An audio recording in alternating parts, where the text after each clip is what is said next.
Subscribe करे खातिर लाल button दबाई और भोजपुरी के ताजा अपडेट पहले पावे खातिर घंटी वाला बटन दबाई। छपरा जिला भोजपुरी पर लोग के बहुत बहुत स्वागत बा। भोजपुरी के इतिहास में आज एगो बहुत बड़ दिन बाटे। जी हाँ, लोग के बता दी कि भोजपुरी के फैंस लोग खातिर और साथे साथे खेसारी लाल यादव के फैंस लोग खातिर आज सबसे खुशी के दिन बा। काहे कि आज खेसारी लाल के बेटा ऋषभ यादव के, जी हाँ, ऋषभ यादव खेसारी लाल यादव के बेटा के आज जन्मदिन के मौका बा। जी हाँ, मुंबई में बहुत जोर शोर से आज जन्मदिन के तैयारी हो रहा बा। भोजपुरी के सुपरस्टार खेसारी लाल यादव आज शाम के बहुत बड़ पार्टी के आयोजन कैले बरन।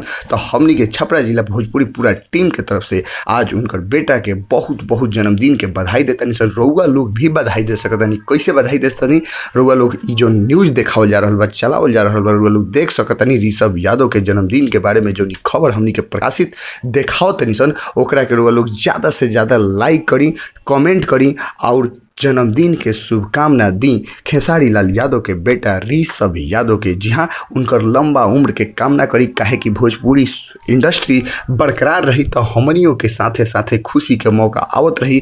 साथे साथे बढ़िया बढ़िया फिल्म के बारे में रुआ लोग के बीच सूचना लियावत रहन। काहे से कि खुशी से बढ़ के और कोनो चीज़ नहीं हो सकत। और खास करके बेटा बेटी के खुशी तो बहुत बड़ खुशी होला। तो आज खेसारी लाल यादव मुंबई में बहुत बड़ पार्टी के आयोजन कैले बड़े अपन बेटा ऋषभ यादव के जन्मदिन के मौका पर। तो रउआ लोग भी मनाई जन्मदिन, उनकरा के बधाई दी और चारों तरफ से बधाई के ताता आ रहल बा।